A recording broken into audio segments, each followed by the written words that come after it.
हाँ जी, आप स्टार्ट कर सकते हैं। ओके।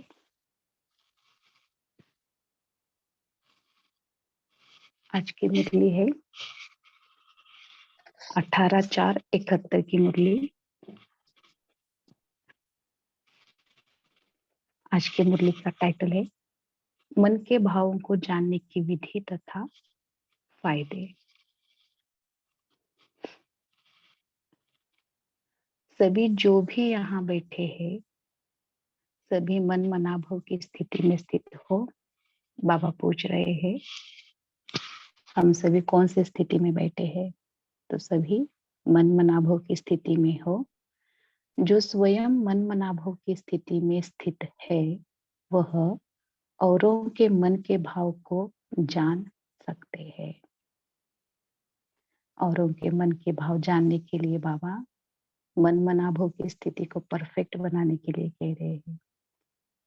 कोई भी व्यक्ति आपके सामने आए तो मन मनाभव की स्थिति में स्थित होकर उसके मन के भाव को स्पष्ट समझ सकते हो, क्योंकि जब मन मनाभव की स्थिति सूक्ष्म स्थिति बन जाती है तो सूक्ष्म स्थिति और सूक्ष्म भाव को समझ सकते हैं, है ना। बाबा कह रहे हैं हमारी स्थिति जितनी सूक्ष्म होगी, मन मनाभव की स्थिति में स्थित होगी, उतना ही बाबा कह रहे हैं हमारे भाव भी कैसे होंगे, बहुत सूक्ष्म। तो यह प्रैक्टिस अनुभव में आती जाती है। बाबा पूछ रहे हैं, है ना, यहाँ प्रैक्टिस अनुभव में आती है आपके। तो बोल भले क्या भी हो, लेकिन भाव किसका क्या है उसको जानने का अभ्यास करते जाओ। जब किसके मन के भाव को समझते जाएंगे तो उसके रिजल्ट क्या होगी।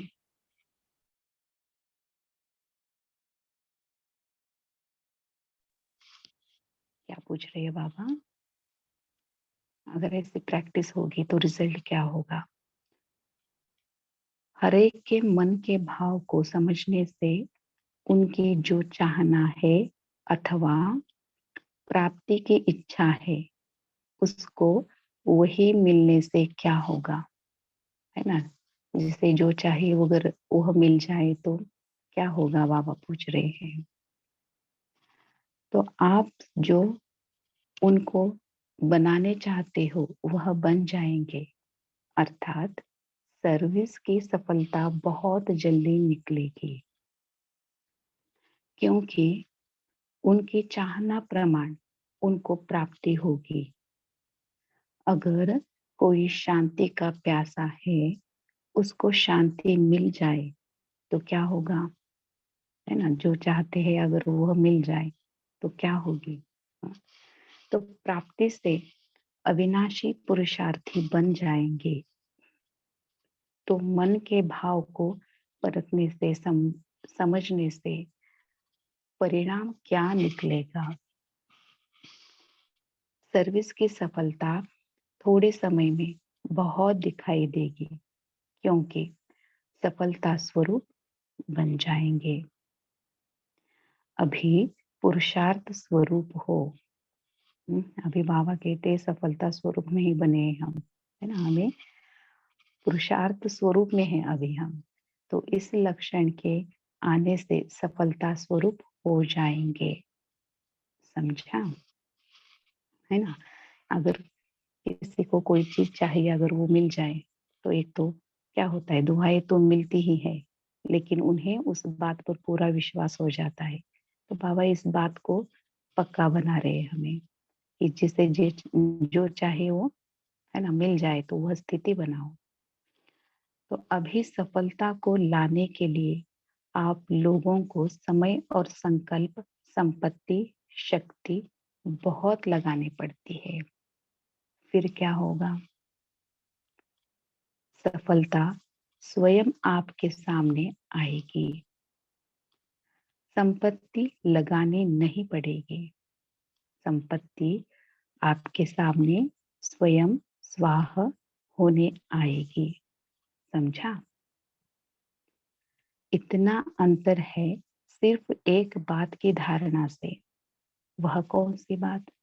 बाबा पूछ रहे कौन सी बात है, कौन सा कौन सी धारणा में हम मना जाना है। तो बाबा कहते हैं मन मनावो होकर हरेक के मन के भाव को जानना। जितना हमारे मन की लाइन क्लियर होगी, बुद्धि की लाइन क्लियर होगी, मन शांत होगा, उतने ही हम औरों के मन के भाव को जान सकते हैं। जितना संकल्प कम है उतना ही औरों के संकल्प को हम जान सकते हैं, है ना। तो बाबा इसलिए कह रहे हैं मन मनावो होकर हरेक के मन के भाव को जानना। जो गायन है प्रकृति दासी बनती है, वह क्या सतयुग में होनी है? बाबा पूछ रहे क्या यह गायन सतयुग में होनी है? तो सतयुग में तो यह मालूम ही नहीं पड़ेगा कि प्रकृति के ऊपर विजय प्राप्त करने से प्राप्ति हुई है ना। वहां तो प्राप्तियां है, यहाँ जो हम कर रहे हैं उसका प्रारब्ध वहां है ना। तो बाबा कह रहे कि सतयुग में तो यह सब हमें मालूम ही नहीं रहेगा। तो वह तो क्या है कह रहे बाबा, विजय प्राप्त करने की प्राप्ति हुई ना वहां सतयुग में। लेकिन अभी जो इतना पुरुषार्थ करते हो प्रकृति के ऊपर विजय होने का, उस पर विजय का फल व प्राप्ति इस श्रेष्ठ जन्म में ही देखेंगे। यह श्रेष्ठ जन्म है। इस श्रेष्ठ जन्म में ही हम पुरुषार्थ करके क्या कर रहे हैं? प्रकृति के ऊपर विजय प्राप्त कर रहे हैं। तो प्रकृति आपके सामने आपको अधीन नहीं बनाएगी, लेकिन अधिकारी बनकर प्रकृति के कर्तव्य को देखेंगे। समझा? ऐसे संपूर्ण स्टेज जिसमें कोई भी प्रकार की अधीनता नहीं होगी, सर्व पर अधिकार अनुभव करेंगे। ऐसे बनने के लिए क्या करना पड़े? अधीन नहीं, अधिकारी बनना है। इसका अनुभव करने के लिए बाबा पूछ रहे हैं क्या करना पड़ेगा। देखो बाबा आगे क्या कहते हैं। एक तो रूहानियत, क्या कह रहे बाबा, अंडरलाइन की बातें यह। एक तो रूहानियत, दूसरा चेहरे से सदैव ईश्वरीय रूहाब दिखाई दे, और तीसरा सर्विस में सदैव रहमदिल का संस्कार व गुण प्रत्यक्ष कर आत्मा को अनुभव हो।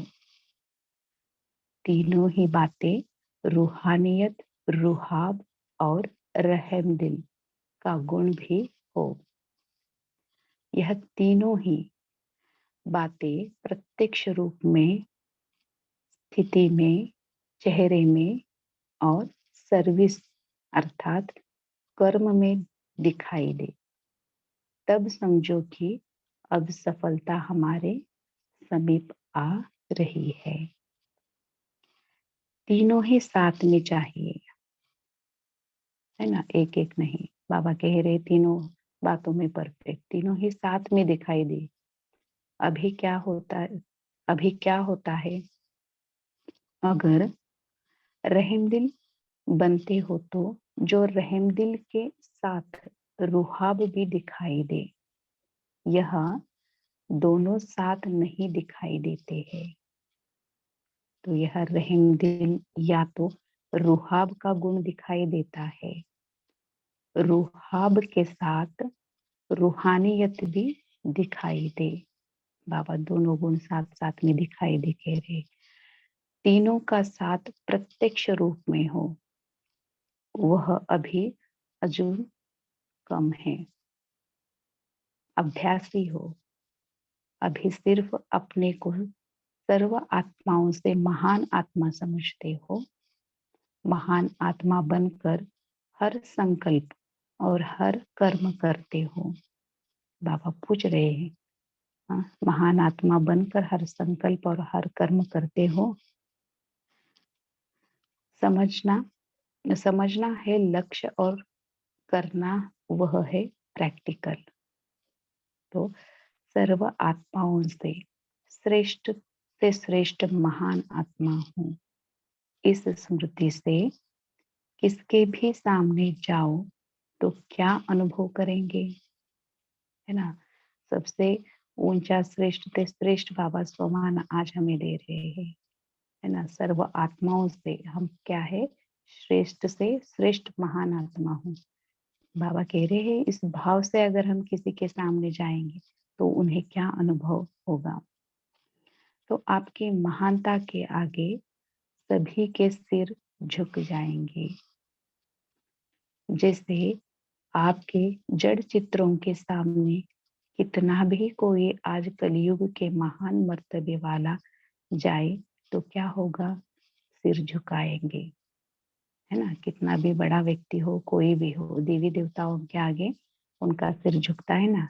तो बाबा हमें हमारी स्मृति दिला रहे हैं, जब चित्रों के आगे सिर झुक जाता है तो क्या चैतन्य चरित्रवान सर्व गुणों में बाप समान चैतन्य मूर्ति के सामने सिर नहीं झुकेगा। सिर नहीं झुकाएंगे, बाबा पूछ रहे हैं। देखो यहाँ बहुत ही इंपॉर्टेंट और अंडरलाइन की बात है। बाबा कह रहे किसके सामने हमारा माना सर झुक सकता है, किसके सामने, सर्व गुणों में बाप समान चैतन्य मूर्त, है ना। यह चेक करना है, हम सर्व गुणों में बाप समान बने हैं, है ना। चैतन्य मूर्त, कितने समय तक हम हमारे स्वरूप में चैतन्य स्थिति में रहते हैं, यह भी चेक करना है। बाबा कह रहे इन्हीं के आगे, है ना, सिर झुकेगा। तो या समझते हो कि यह रिजल्ट भविष्य की है, अभी होना है। बाबा कह रहे क्या यह भविष्य में होगा, बाबा कह रहे अभी होगा, है ना। तो कब होगा, तो अंत में भी कितना समय पड़ा है। अगर झुक कर झुकाया तो क्या बड़ी बात है। यह जो लक्ष्य रखते हो कि यहाँ सर्विस के कारण झुकना पड़ेगा, यह लक्ष्य रॉन्ग है। इस लक्ष्य में ही कमजोरी भरी हुई है ना। करना पड़ेगा मजबूरी से नहीं, बाबा कह रहे इस लक्ष्य में क्या है, कमजोरी भरी हुई है ना। हमारे संकल्प में, वाणी में कोई भी कमजोरी की बात नहीं होनी चाहिए। जब बीज ही कमजोर है तो फल क्या निकलेगा, है ना। संकल्प हमारे बीज है, अगर हमारे संकल्पों में ही कमजोरी होगी तो उसका फल कैसे निकलेगा, बाबा पूछ रहे हैं। कोई भी नई स्थापना करने वाला यह नहीं सोचता कि कुछ झुक करके करना है। जब आत्मा ये भी झुकाने का लक्ष्य रखकर कईयों को अपने आगे झुका कर दिखाती है, इसकी भेंट में देखो यह स्थापना का कार्य कितना ऊंच है और किसकी मत पर है।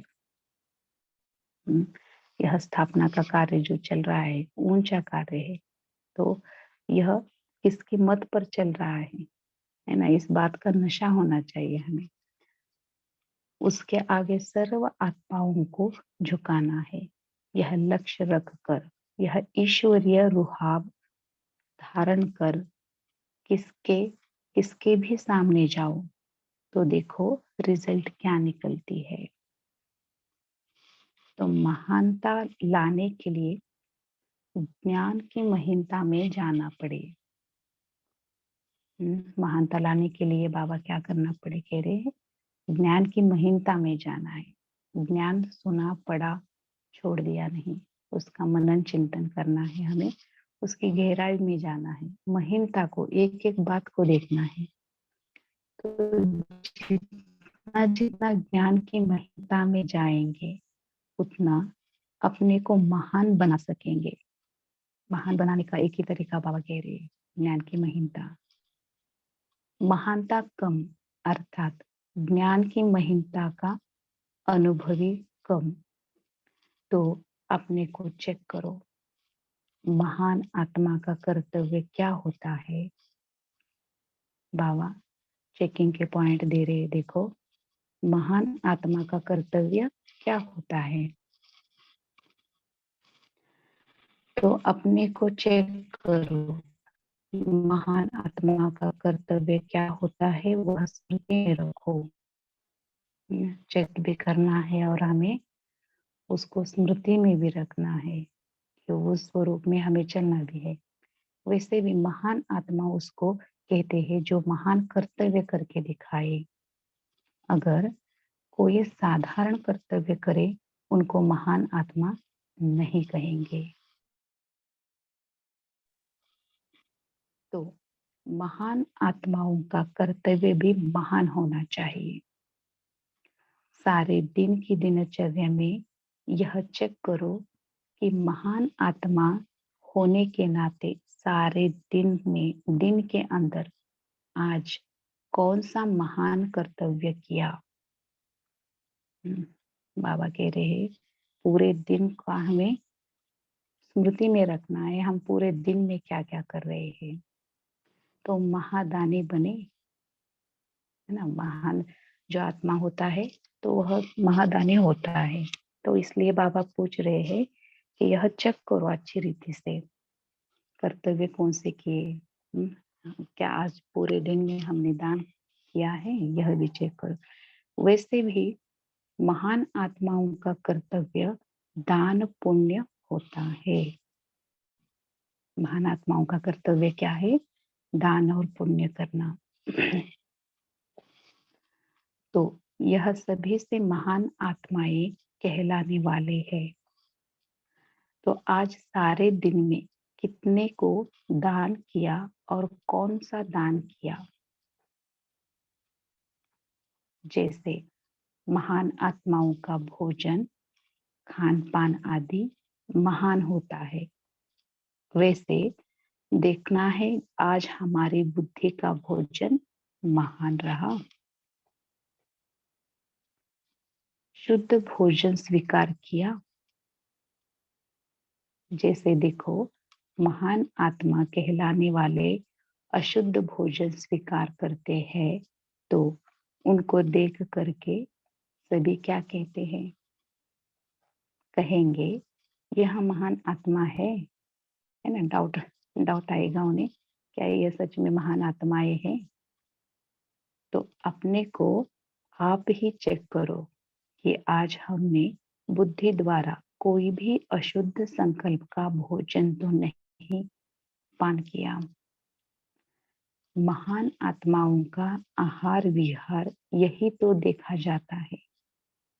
तो आज सारे दिन में बुद्धि का आहार कौन सा रहा? अगर कोई अशुद्ध संकल्प व विकल्प व व्यर्थ संकल्प भी बुद्धि ने ग्रहण किया तो समझना चाहिए कि आज मेरे आहार में अशुद्धि रही। कौन कौन सी बातें बाबा कह रहे हैं? अशुद्ध संकल्प, विकल्प व व्यर्थ संकल्प, है ना। अगर इसमें से कोई भी अगर हमने स्वीकार किया है तो अशुद्ध भोजन माना, बुद्धि का भोजन क्या हुआ? अशुद्ध।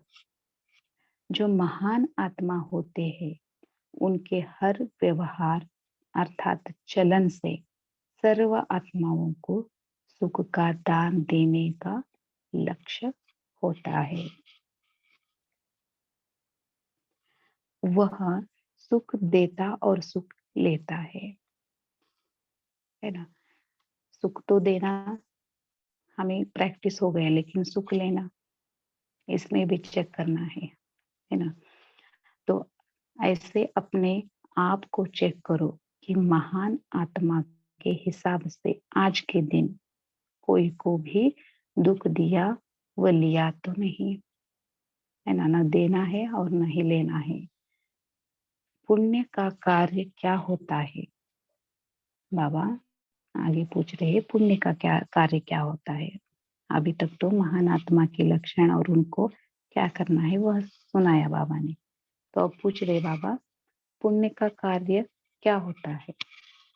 पुण्य अर्थात किसको ऐसी चीज देना जिससे उस आत्मा से आशीर्वाद निकले, इसको कहते हैं पुण्य। पुण्य का कर्तव्य।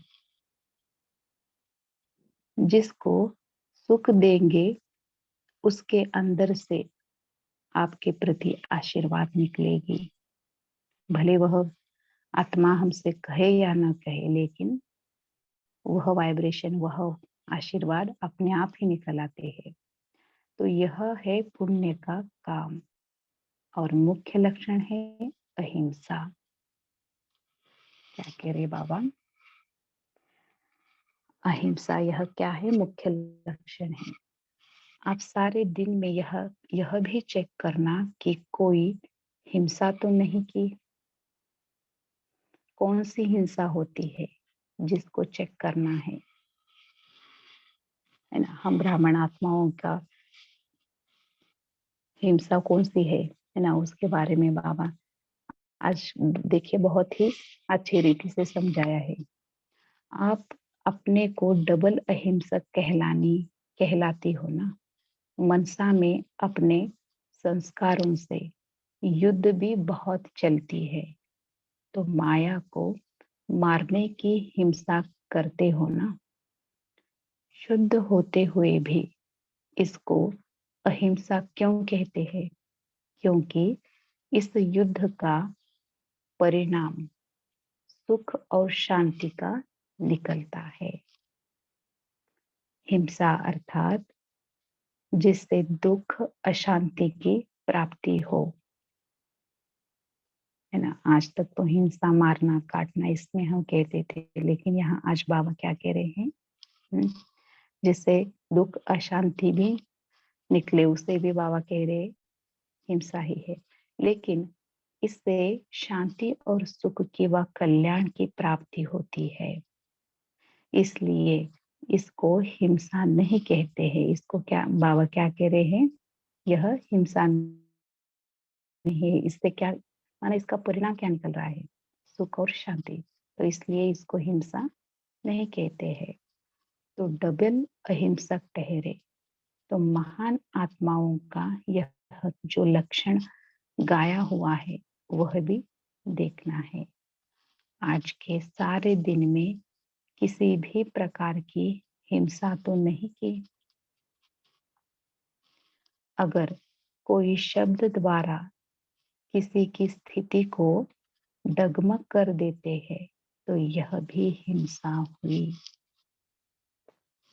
सारे दिन में हमारे शब्द है, पता नहीं जाने अनजाने में भी ऐसा हो जाता है कि किसी को, है ना, उनके मन की स्थिति डाउन हम कर देते हैं बोल के। तो बाबा कह रहे हैं यह भी हिंसा है। जैसे तीर द्वारा किसी को घायल करना हिंसा हुई ना, इस प्रकार अगर कोई शब्द द्वारा कोई की, बाबा देखो अंडरलाइन करने की बात है, कोई की ईश्वरीय स्थिति को डगमग अर्थात घायल कर दिया तो यह हिंसा हुई ना। असली सतो प्रधान संस्कार वो व जो अपने ओरिजिनल ईश्वरीय संस्कार आत्मा के हैं, इनको दबाकर दूसरे संस्कारों को प्रैक्टिकल में लाते हैं। तो मानो जैसे कि किसी का गला दबाया जाता है, तो यह हिंसा मानी जाती है। तो अपने ओरिजिनल अथवा सतो प्रधान स्थिति के संस्कार को दबाना यह भी हिंसा है। समझा? है ना। हमारे जो ओरिजिनल स्वभाव संस्कार है उसको भी मना दबाना बाबा कह रहे हिंसा है। तो यह सभी लक्षण कहाँ तक प्रैक्टिकल में है वह चेक करना है। अब समझा महान आत्मा के लक्षण क्या है?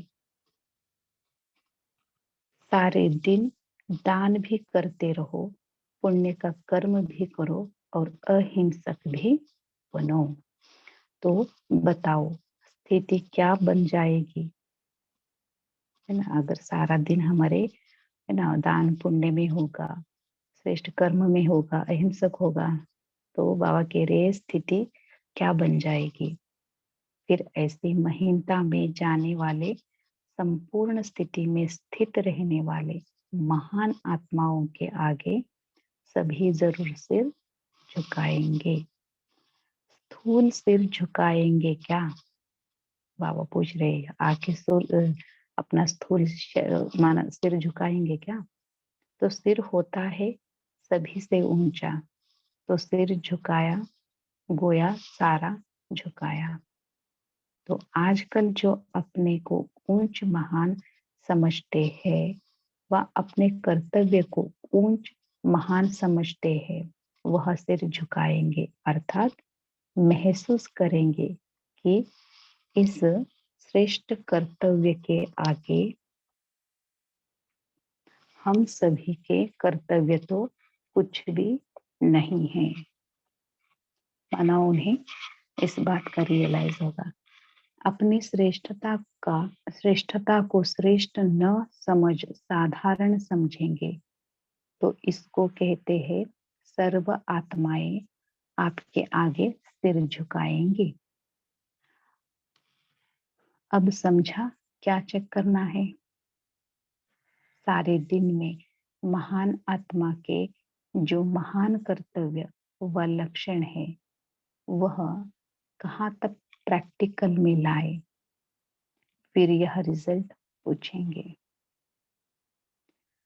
पहले सुनाया था ना कि आप त्रिमूर्ति बाप के बच्चे हो, तो आपसे त्रिमूर्ति लाइट दिखाई दे, अर्थात आप एक एक द्वारा 3 लाइट का साक्षात्कार हो। कोई भी आपके सामने आए तो एक तो मस्तक के मणि दिखाई दे, मस्तक से मणि दिखाई दे। दूसरा, दोनों नयनों से ऐसा अनुभव हो जैसे कि 2 लाइट के बल्ब जग रहे हैं। और तीसरा, मस्तक के ऊपर लाइट का क्राउन दिखाई दे। इन तीनों लाइट्स का साक्षात्कार हो।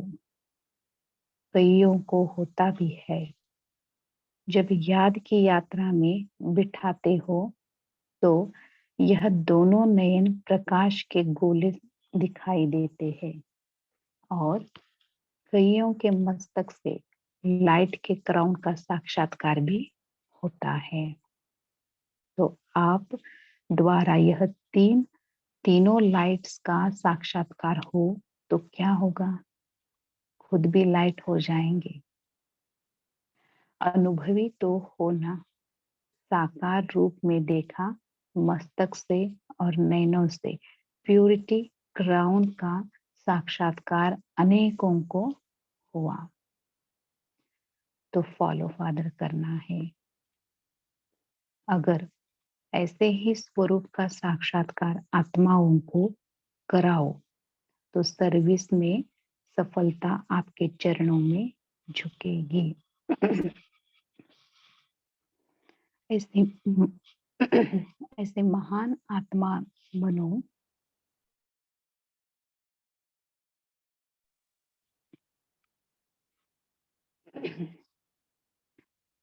तो बाबा कह रहे हैं, सॉरी,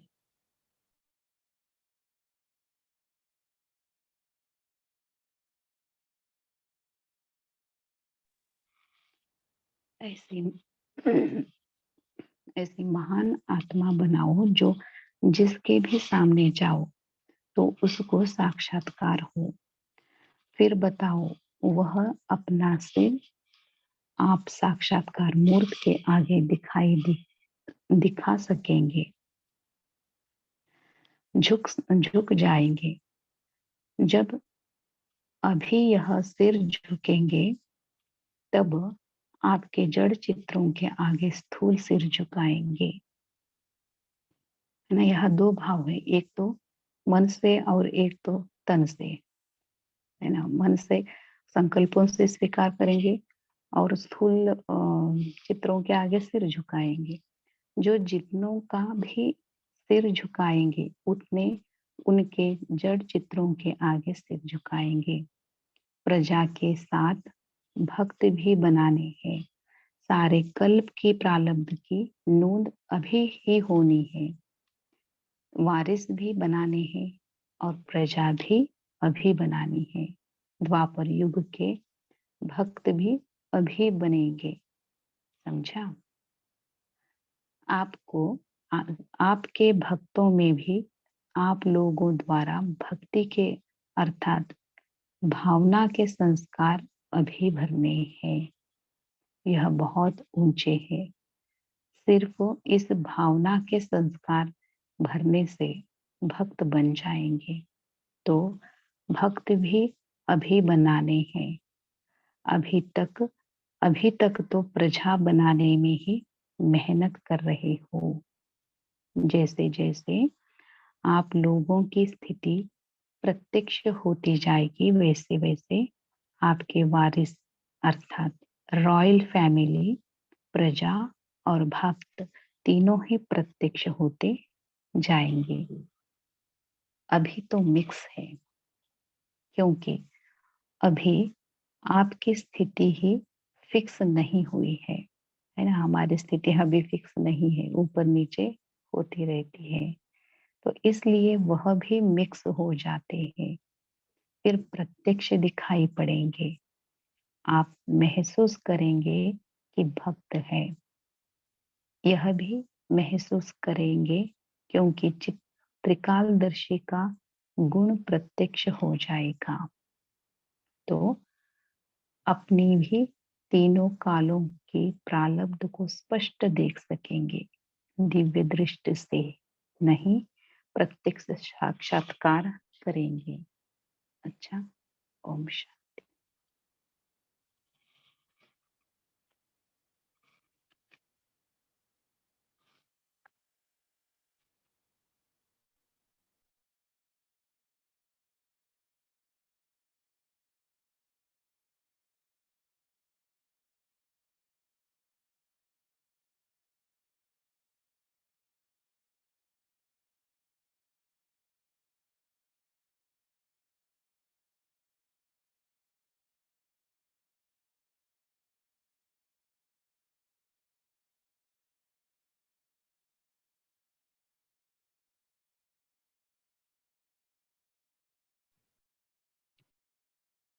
शांति जी। अभी सभी लोग अपना मनन चिंतन शेयर करें। दीपमाला सिस्टर, आप यहाँ पर चिंतन कंटिन्यू कर सकते हैं। मेरे को ब्रेकआउट रूम ज्वाइन आप कर पाएंगे ना? हाँ जी भाई जी। Thank you sister. Okay.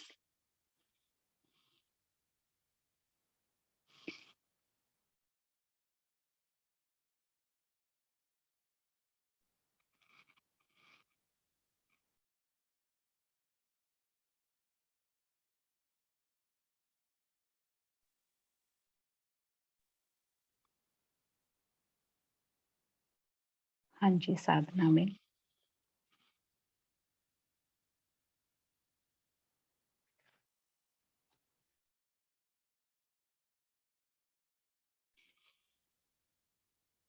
Om Shanti. आपका मनन चिंतन शेयर कीजिए डॉक्टर साधना बेन।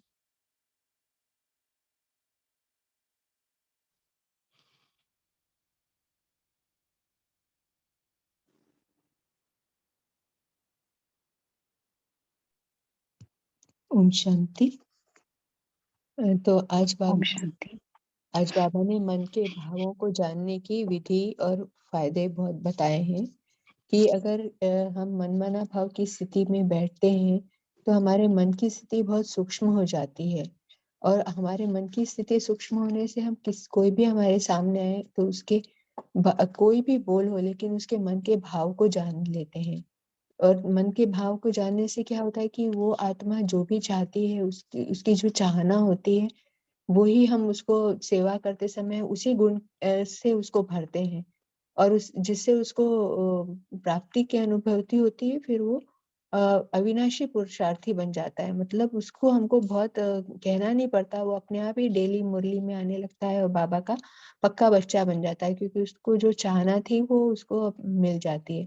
इसलिए हमको हर समय मनमना भव, एक बाप की याद की स्थिति में स्थित रहकर ही सेवा में जाना चाहिए। सूक्ष्म स्थिति बनाकर ही जाएंगे तो फिर सफलता हमारे सामने आएगी और हमें मेहनत नहीं करनी पड़ेगी। ओम शांति। हाँ जी, ओम शांति। हाँ जी, ओम शांति। बाबा ओम कहते शांति। हैं हम त्रिमूर्ति बाप के बच्चे हैं, तो हमें त्रिमूर्ति लाइट दिखाई दे, अर्थात एक एक द्वारा 3 लाइट का साक्षात्कार हो। जैसे एक तो मस्तक से मणि दिखाई दे, और दूसरा नयनों द्वारा ऐसा अनुभव जैसे कि 2 लाइट के बल्ब जल रहे हैं। और तीसरा है लाइट का क्राउन दिखाई दे। इन तीनों लाइट से साक्षात्कार हो जाएगा। तो बाबा कहते हैं जब याद की यात्रा में बिठाते हो तो दोनों नयन प्रकाश के गोले दिखाई देते हैं, और कईयों के मस्तक से लाइट के क्राउन का साक्षात्कार होता है। तो यह तीनों लाइट्स का साक्षात्कार हो तो क्या होगा, तो लाइट खुद भी हम लाइट बन जाएंगे, और अनुभवी साकार रूप में यह दिखाई देगा। मस्तक से और नयनों से प्योरिटी की क्राउन का साक्षात्कार होता रहेगा, और हमें बाबा का फॉलो फादर करना है। और यही एक स्वरूप का साक्षात्कार आत्माओं को सर्विस में सफलता के चरणों में झुकाई देगा। ऐसे हम महान आत्मा बनते रहेंगे। आत्मा बनना है। फिर बताया है कि साक्षात्कार के आगे हम साक्षात्कार के आगे हम झुक नहीं सकेंगे। जब हम सिर झुकाएंगे तब जड़ चित्रों के आगे स्थूल शरीर झुकाएंगे, और जड़ चित्रों के आगे सिर झुकाएंगे। प्रजा के साथ हमें भक्त भी बनाने हैं। ओम शांति। हाँ जी।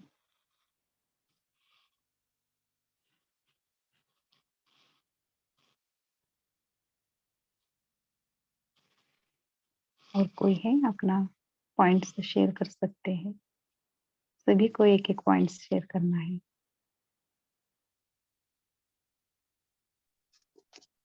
ओम शांति। आज बाबा ने शांति। जो हिंसा है उसके बारे में बहुत क्लियर बताया है कि अगर हम किसी को कोई भी मतलब कटु शब्द बोलते हैं तो वो भी हम उनके साथ हिंसा कर रहे हैं। माने कि हम उनकी जो स्थिति है, उनकी मन की स्थिति, उसको हम डगमग कर देते हैं, तो वो भी हिंसा का एक रूप है। तो वो बाबा ने बहुत अच्छी सीखी है कि जैसे हमने उनको तीर लगा के उनको घायल कर दिया। हाँ जी, है ना। इसलिए हमें ना शब्द जब हम बोलते हैं तो बहुत ही अटेंशन से बोलना है ना। पहले संकल्प आते हैं, बाद में शब्द आते हैं। अच्छा। हाँ जी। हाँ जी। बोलूं? हाँ जी। हाँ जी। बाबा ने आज महान आत्माओं के बारे में बहुत कहा है। आज बहुत महिमा की है। तो महान आत्माएं कौन होती है? तो बाबा ने कहा महान आत्माएं तो वो होती है जो महादानी होती है, और महानता ही हमारे गले का हार है। हमें महान दिखने के लिए नहीं बनना, हमें अपने गुणों से महान बनना है, किसी के अवगुण नहीं देखने। बाबा ने आज बहुत अच्छे से बताया, अभी बहन भी बता के गई है कि भाई किसी को भी कटु वचन नहीं बोलने, उसमें भी हमें महानता चाहिए। कटु वचन बोलेंगे तो अगले का दिल क्यों दुखाएंगे। बाबा ने आज बार बार यही बात बोली है। ओम शांति। शुक्रिया बहन जी, शुक्रिया सबका। जी, ओम शांति सभी को। Happy new year. शांति। और सभी आत्माओं के लिए नया वर्ष मुबारक। तो साथ में आज हमने महान मानवता लाने के लिए, जो बहन ने अभी बताया कि तो यहाँ पर हमें जब हम ज्ञान मिलता है तो इस ज्ञान की महान, जब महीन में जाएंगे, बिल्कुल सूक्ष्म में जाएंगे, तो वहां पर हम महानता की महीनता को जानेंगे। तो जानने से क्या होगा, जो ऐसी महान आत्माएं, जब बाबा बोलते हैं जो हर एक के हर एक का सिर आपके आगे कैसे झुकेगा। महान आत्मा जो खुद ही वो इतनी महान होती है, वो भी खुद भी झुकती है, क्योंकि उसके अंदर क्या होता है, महानता के साथ उनके अंदर निर्माणता का भी, धारणा का गुण आ जाता है। जब निर्माणता का गुण हम उसमें, जब वो गुण हमारे अंदर आता तो सर्व सर्व का मान देने के लिए हम उस दूसरी आत्मा को भी जब हम महान की दृष्टि से देखते तो हमें वो सुखदायी लगता है, क्योंकि महानता की निशानी ही निर्माणता है। तो जितना हम महान बनेंगे उतना हम निर्वाण भी बनेंगे और सदा भरपूर रहेंगे। ओम शांति। जी, हम्म, हाँ जी ओम शांति। साक्षी। हाँ हाँ जी, हाँ जी, मुझे पुण्य का कार्य क्या होता है, आज मुझे ये बहुत अच्छी लगी लाइन कि दिल से किसी को ऐसी चीज देना कि कोई हमें फिर आशीर्वाद दे, ब्लेसिंग। तो उसमें हम किसी को सुख भी दे सकते हैं और प्यार से बोल भी सकते हैं। कभी कोई आत्मा दुखी होती है तो उसका दुख सुन के उसको कुछ बाबा का ज्ञान, बाबा की अच्छी बातें बता के कि जिससे जिसको खुशी मिले। तो ये मुझे आज बहुत अच्छा लगा कि जैसे हम छोटे होते थे तो बड़े कहते थे कि पुण्य का खाता जमा करो। मुझे ये लाइन समझ नहीं आती थी कि ये तो होता था कि भाई हाँ अच्छा जी। बोलना है, अच्छा करना है।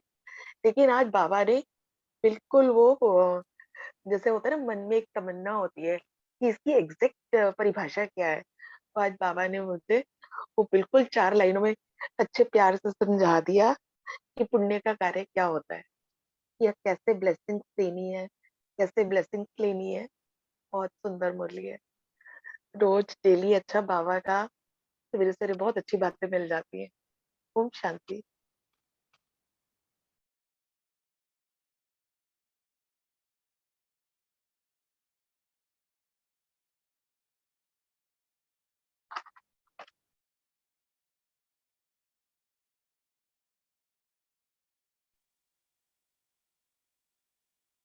ओम शांति। अभी स्क्रीन पर पोल है, उसको आप लॉक कर सकते हो।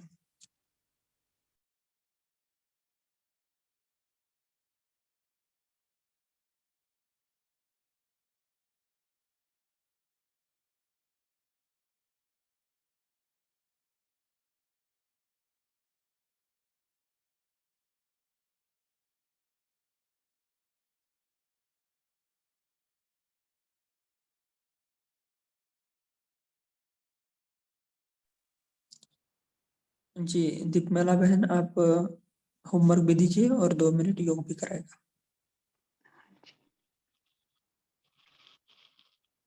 तो हमें आज पूरा दिन यही चेक करना है कि हमारे बोल कैसे निकलने हैं। हमारे बोल से किसी को दुख तो नहीं पहुंचता है ना। तो हमें बोल के ऊपर पूरा अटेंशन देना है। यह एक ही अभ्यास हमें करना है। और सोमवार में हमें लेना है, जैसे बाबा ने कहा है ना, तो सर्व आत्माओं से श्रेष्ठ महान आत्मा हो। यह सोमवार पूरे दिन में कम से कम 21 बार तो हमें बहुत ही गहराई से अभ्यास करना है। ठीक है, तो चलिए 2 मिनट हम योग करेंगे।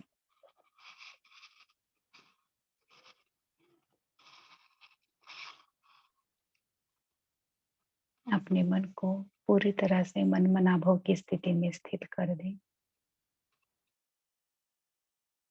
सभी संकल्पों से परे।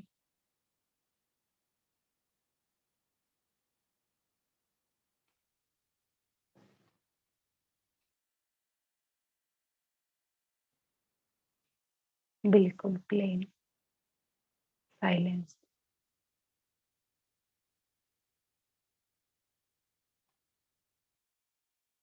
आज पूरे दिन में हमें अपनी स्थिति शक्तिशाली बनानी है। अपने संकल्पों को, बोल को शक्तिशाली बनानी है। इसलिए हम बाबा से पूरी शक्ति लेनी है। संपूर्ण निराकार बन उड़ चले परम धाम में।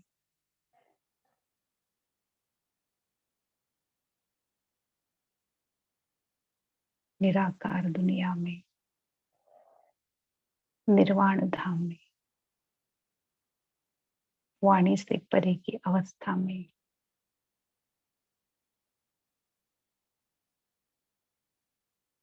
बिल्कुल साइलेंस।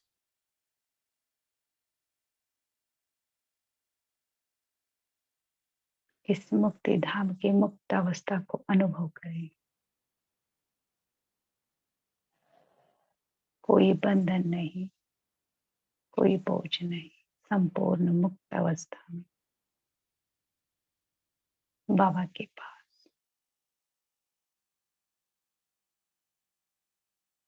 बाबा से बहती अनंत शक्तियां किरणों के रूप में मुझ आत्मा में समाई जा रही है।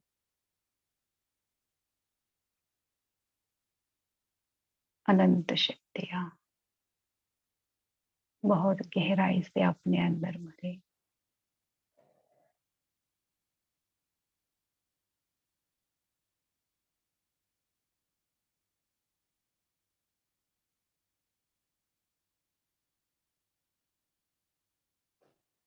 अतः प्रभु प्रेम से भरपूर होकर फिर से मैं आत्मा परम धाम से इस भ्रकुटी के मंदिर में विराजमान होती।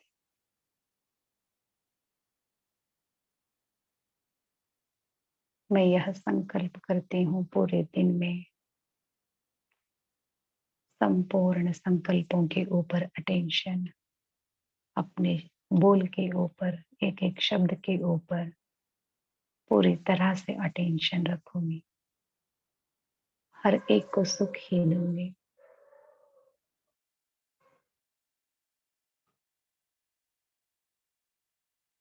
चाहे कैसी भी परिस्थिति हो। आज पूरे दिन में सुख का अनुभव करना है और कराना है।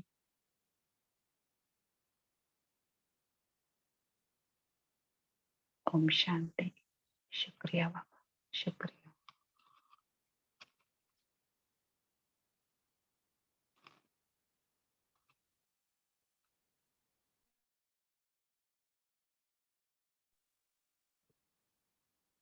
ओम शांति। थैंक यू बहन जी। तो हम सब जानते हैं कि आज 31 दिसंबर है, वर्ष का अंतिम दिन। तो आज हम सभी शाम को बाप दादा से मिलन मनाएंगे, जो ऑफिशियल मधुबन से सभी मिलते ही है हमेशा। और कल 1 तारीख, कल सुबह हम आज शाम की मुरली रिवाइज करेंगे। तो हमारे बीच में पानीपत से भूषण भाई जी रहेंगे। तो कल सुबह सभी जन जरूर ज्वाइन करना। वैसे तो हम करते ही है रोज, लेकिन कल विशेष करना। नए वर्ष का कुछ नया लक्ष्य लेंगे हम सभी। तो इस वर्ष का अंतिम दिन सभी का बहुत अच्छा रहे और फिर अगले वर्ष हम सभी मिलेंगे कल। ओम शांति। Thank you everyone. Good day. शांति सभी को। ओम शांति। ओम शांति। ओम शांति। Happy new year. बाबा मिलन की ओम शांति। ओम शांति। बाबा मिलन। Happy new year everybody. शांति। Good day everyone.